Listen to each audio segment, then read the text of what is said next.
Hello and welcome to the season that was, brought to you by Amy. I'm Riley Beveridge. This is Kane Corns. Kane, we're looking back at every club's 2024 season. Today we're having a look at Gold Coast. They went 11-12 across the course of the season. Some positives, mostly the way they were able to build their home ground into a fortress. Beaten Gold Coast, beaten Darwin. They went 9-2 at home this year. They loved it at home. They didn't like getting on an aeroplane, but we'll start with the positive. I mean, if they can replicate that record, you would take that, and that's what you have to do when you are a young interstate side.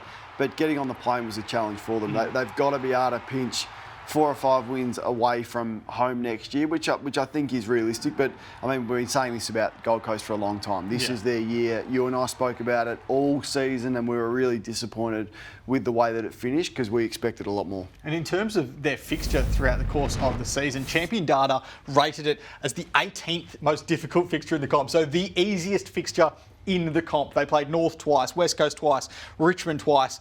For them to not make finals, I think it's a disaster. Yeah, it's unthinkable, really, because we didn't know that Richmond were going to be this bad. We didn't even know that North were going to be this bad. So not only that, I thought they were really healthy as well. Like most teams had really serious injuries across the board, but I thought for Gold Coast, largely they had a really healthy squad, and they do have depth there now. So if you had said that, along with the fact that their squad is going to be really healthy and stable, and they were going to miss the finals and miss by a fair way. Like, I mean, Fremantle won 13 games and missed. So they won 11, but they're miles away from playing finals.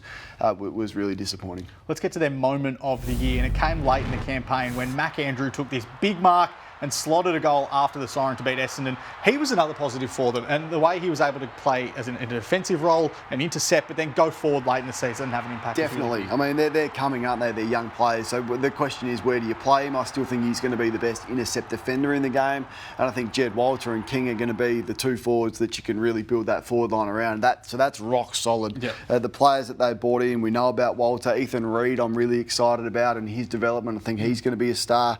Jake Rogers is a player that you really like, and I like as well. Graham and Closey played some footy this year, and look, they're good. So that's just in one draft. Yeah. So that at some point this is going to turn for them. They are going to come. They're going to have a long period of sustained success. It's just taking us a little bit longer than we thought. And they'll bring in Leo Lombard, who could be another top 10, 15 pick at the end of the year. Great name, Leo Lombard, a good player as well.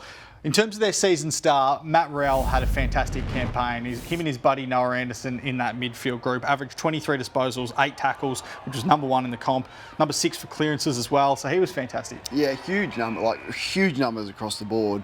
Hard to find a criticism. I guess the one thing, is he ever going to get to the point where he can just add a few more strings to his bow? So I mean the ratio of contested to uncontested, we admire him so much. And as I said, it's hard to say a bad word about him, but can he get some easier ball and protect himself a little bit? Because we want to see him playing for another 10 years. And if you play like this, I'm just not sure he's going to be able to absorb that load for a long time. But what I did love about it, nearly 6 score involvements per game, which was a career high. So winning his ball in more dangerous spots and leading to scores. Career high for goals as well, Matt Rowell, over the course of the year. 11-12, they missed finals again. In terms of a rating and a grade, what do you give them? Yeah, I gave them a C. I feel like you would have gone a bit harder.